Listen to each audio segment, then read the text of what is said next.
Thank you very much. DCJ, Judge, you have dealt with a number of issues pertaining to the children and all of that. If you look at the situation of GBV here in South Africa, it's like a war has been declared against women. It's like we are in a war zone if you have to look at stats and compare it with areas where there is war, rape, women and children abuse. Yes.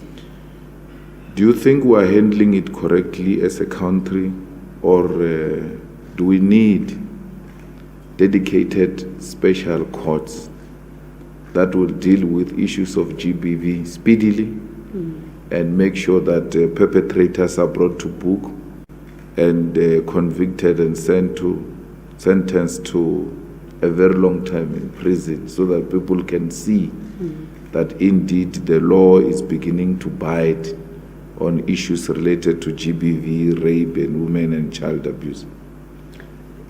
Good morning, Commissioner Malema. I think we have a serious problem on gender-based violence. The social context training that I was talking about, that I say in our training material at Justice College, we were trying to introduce, to say to people, to judicial officers, this is a new era. In that we said to judicial officers, we come from a very violent history as a country, as a people, and this has permeated into this new democracy that we have. We say in social context, in the corporate world, and I think private practice and academia, they call it diversity training, smart, fancy word. And we say, in there, we say to judicial officers, you must acknowledge what you are doing, that you too may be a perpetrator, that you too may be a victim of gender-based violence without even appreciating it. But we bring in specialists from outside, psychologists, and all that different disciplines that would say to us, if I know I come from a home that is like this, I should be able to say this is gender-based violence. In that way, Commissioner Malema, if we appreciate that we can also be perpetrators, we can also be victims, and be honest about it, we will deal with it for what it is. We will be strong on it. We will, to the point where you say, I know what you are doing. I know I have seen this. I know what, therefore, I'm not going to allow it. I will give you an example.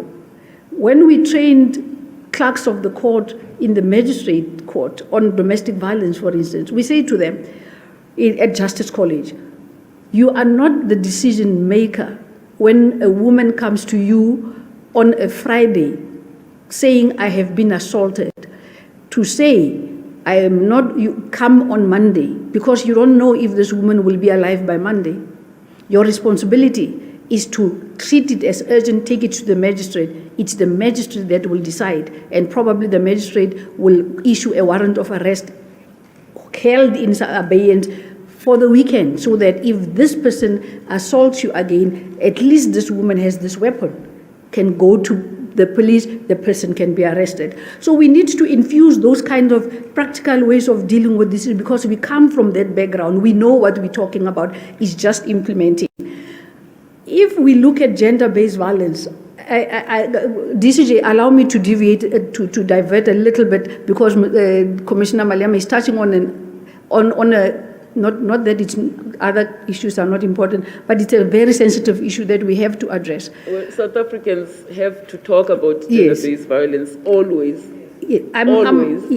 Thank you, DCJ. I am now doing research for the past 4 years, looking at gender-based violence at universities. I am asking the question to young people, focusing on UCT roads where that flared up. I'm looking at Limpopo at the University of Zululand, where I come from, and I've asked in that article that's still going on. Why is it happening under your watch? How does rape happen on a university campus that is supposed to be teaching you to be better? How are you going to be future leaders when you are raping, when you are doing this to young? How do you not protect women, young women that are there? You know, so we look at those things. We need to be doing more work. I say to students, you can't be toying all the time. You can't be doing what NGOs are doing. You have to challenge the legislature and say, these laws are not tight.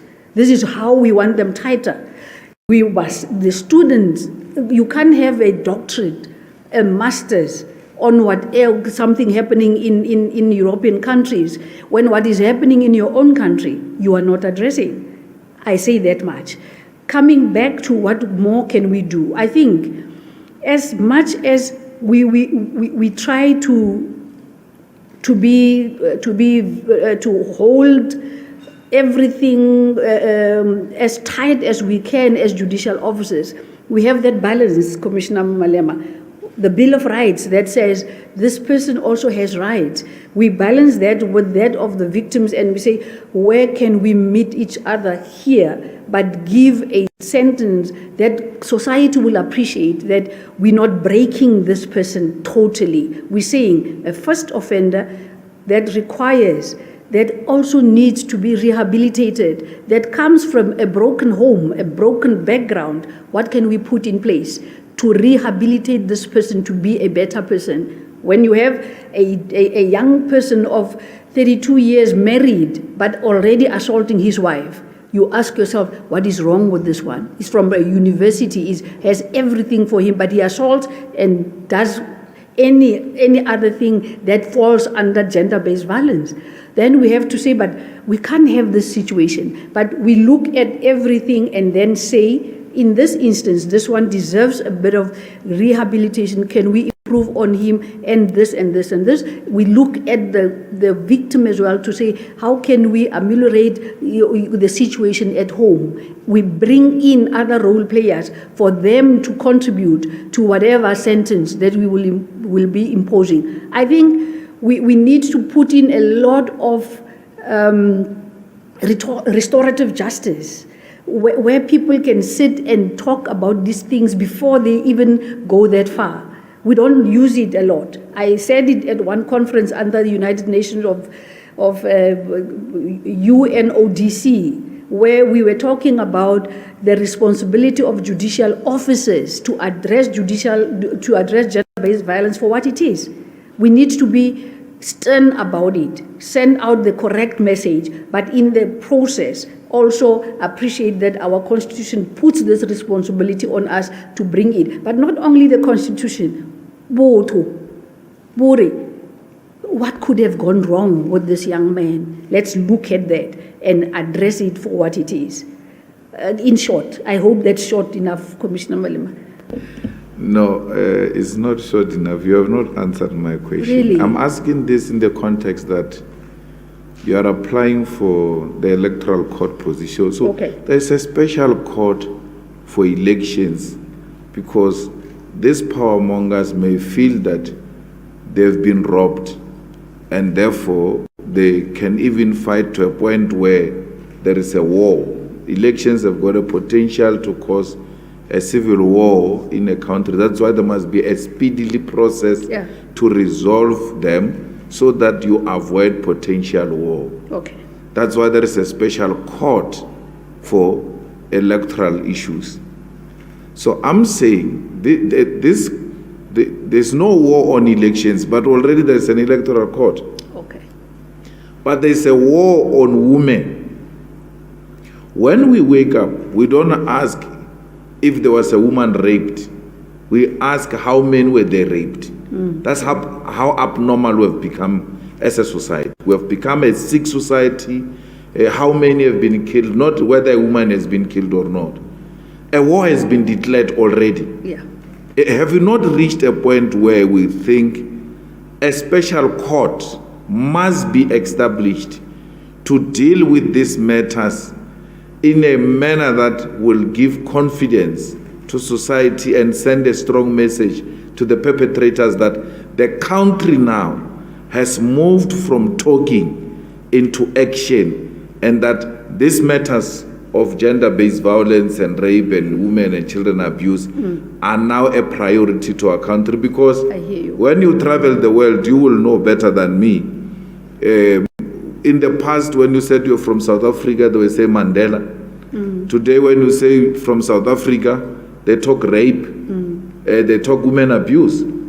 What do we do? Is it not time that we establish a special court to deal with rape, GBV, domestic violence, and related matters, so that these matters do not last forever, to a point where a woman is being persuaded? Because the longer they take, the more family interventions come in to say, no, these are family problems, withdraw the case, let's find one another. But by the time they want to arrive at family issues, and then the truth is in prison already. We've dealt with the issue, we've finished it, we've imprisoned the perpetrator. I hear you. Minister Lamola, the South African Law Review Commission had submitted to the former Minister Penuel Maduna recommendations that South Africa needed a one family court system that deals with these issues speedily, where there are experts. I think many professors, particularly from UCT, Professor Sloth Nielsen, that's a specialist in family law, child Hague Conventions matters, sat on that task team. And special courts were set up in the cities, the Johannesburg, Durban, and what is it? What's the other one? Johannesburg, Durban, and Eastern Cape, I think, if I'm not mistaken. I'm subject to correction. But there were courts that were put in place. We don't know where the political will changed, but then those courts are no longer operating. Minister Lamola opened a court in Durban that is beautiful. It has everything that you would wish to see in all parts of South Africa. You find specialist magistrates there that deal with domestic violence, maintenance, all family law related matters, which would automatically include gender-based violence. I agree with you totally that there should be that kind of move, and we should say so openly. But it is also it lies with the Department of Justice and role play and other stakeholders. But as I say, Minister Lamola did that in Durban. Surely that can be done in other parts of the country. Thank you very much, TCJ. Judge, the stopping and going, and the DCJ saying to you, "We're here for you the whole day," and you are accepting that. Is that not a sign of an unprepared candidate? No, I don't think it's a question of an unprepared candidate, Commissioner Malema. I think, for starters, after waiting for such a long time, you must understand that that can affect the performance of a candidate. It's not that I am unprepared, because as you can see, I brought work with me. I have prepared, I have read the prescripts and the legislation, and I've read the judgments, some of the judgments that are relevant. It's just that probably because it's nerve-wracking after the long wait, and I don't want that to be taken as an excuse, because it's not supposed to be used as an excuse. No, but you are asked a simple question. In a situation where a court finds that there is serious irregularities, what will the court do? You go and open a book. That is something that you should have prepared. If you want to come to this court, you should know that what you basically deal with is serious irregularities. What do you do in that case? You ask for the indulgence of the chairperson to open the act. is that everybody here, there are judges that are going to come here. Some come, they are very fortunate. There is a new arrangement of new leadership. In the past, people used to wait here until 11 in the evening. And they've never given an excuse that they waited for too long, and therefore we must accept that as a commission that to indicate that they were prepared, and the long waiting took away their preparedness. What happens when a court finds that there were serious irregularities in this election? That's a question we're asking. You see, I'll answer that question not based on here, Commissioner Malema. I say, generally, when there's an irregularity, the court can make a decision to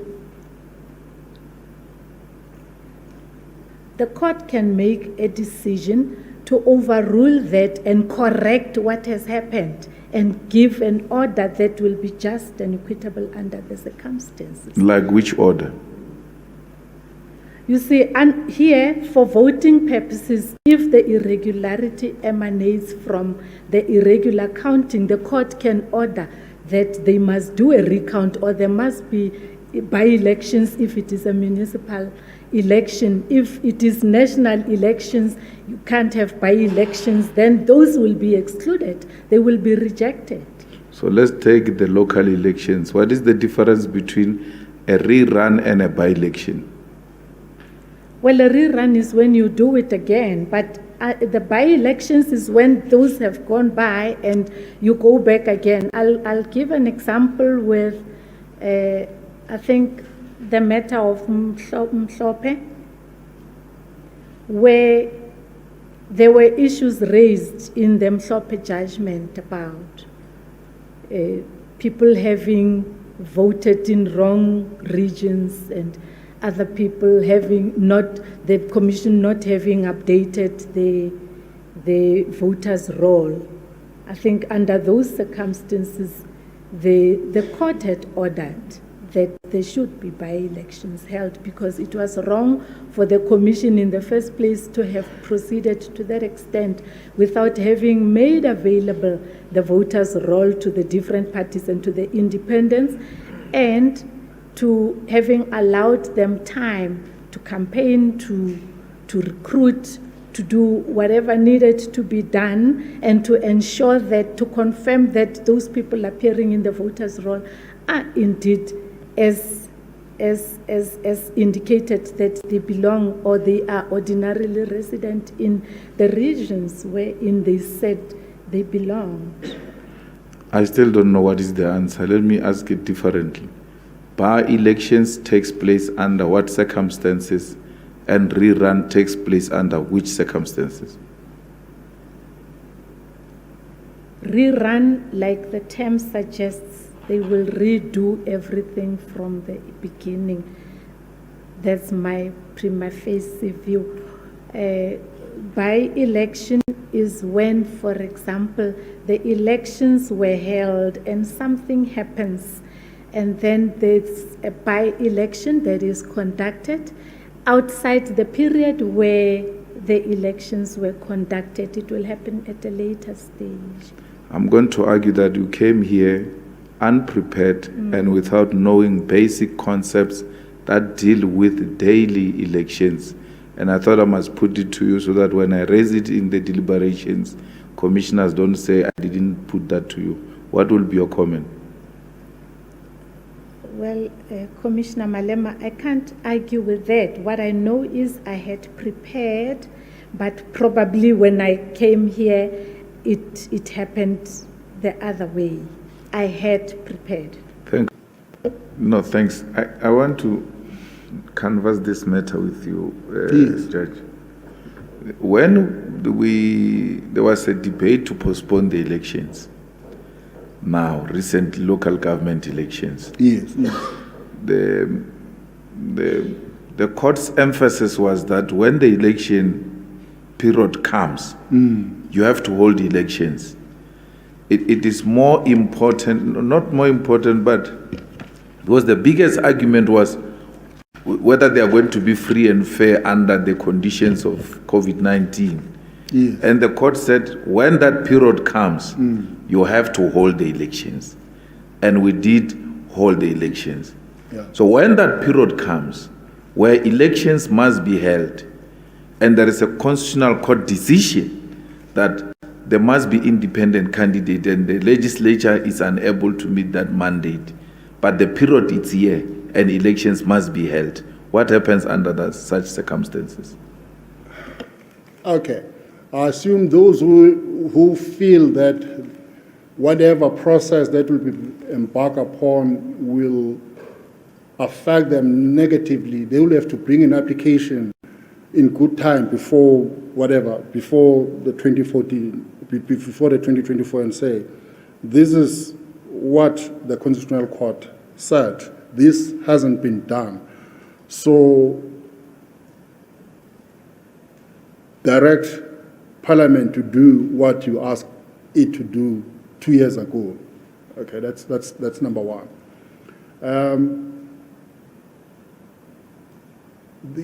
The option of postponing the election doesn't exist. It's because of the nature of the legislation. You see, Section 159 is clear. It says, well, I'm talking now with reference to municipal council, or it's 5 years. After 5 years, you need to have election within 90 days. So if 5 years has come, we've got 90 days within which, unless, of course, if Parliament amend this 90 days and say, okay, we have got 5 years and 180 days within which to hold the election, that will be okay. That will give Parliament sufficient time to do it. But will it be able to get the Constitution amended well before the 2024? Because you need to amend the section that imposes the 90-day period. Because once the 90-day period has come and gone, there's nothing that you can do. Like in Mhlope case, there were a serious irregularity. But because of this the 90-day period, and there's no provision in the Constitution which either gives the court the power to postpone, you are stuck. So the problem is with the constitutional provision. If you feel that you are stuck and you're unable to get your things done, amend it maybe to sort of increase the period so as to enable you to get your house in order. So with the Constitutional Court decision that you must have independence, and in the absence of such amendments as we speak now, and 5 years comes and 90 days, and legislation is still the same as is now, it will be wrong to assume, sitting here, that there's going to be independent candidates. Because even that... But, sorry, so go ahead. Even that alone, it is not only about independent candidates. There's also a question whether you should have constituency-based candidates or individual candidates who register on their own, and such consultations are still going on. You've got the IEC that needs a maximum 2 years to prepare for elections. That's what they say in terms of their timetable. All of that, if you look at it, it hasn't happened. And therefore, to sit here and assume there's going to be independent candidate and be asking questions based on non-existing legislation, for me, is neither here nor there. Well, but a space has been created for them to operate within the electoral environment. So all that you need to do is to facilitate that space for them by passing a legislation. They will be quite entitled to go back to court and say, this is what we obtained. A space hasn't been you created a space for us, but there is no legislation that has been enacted to facilitate that space for us. So you'll be sitting with the program, to be honest with you.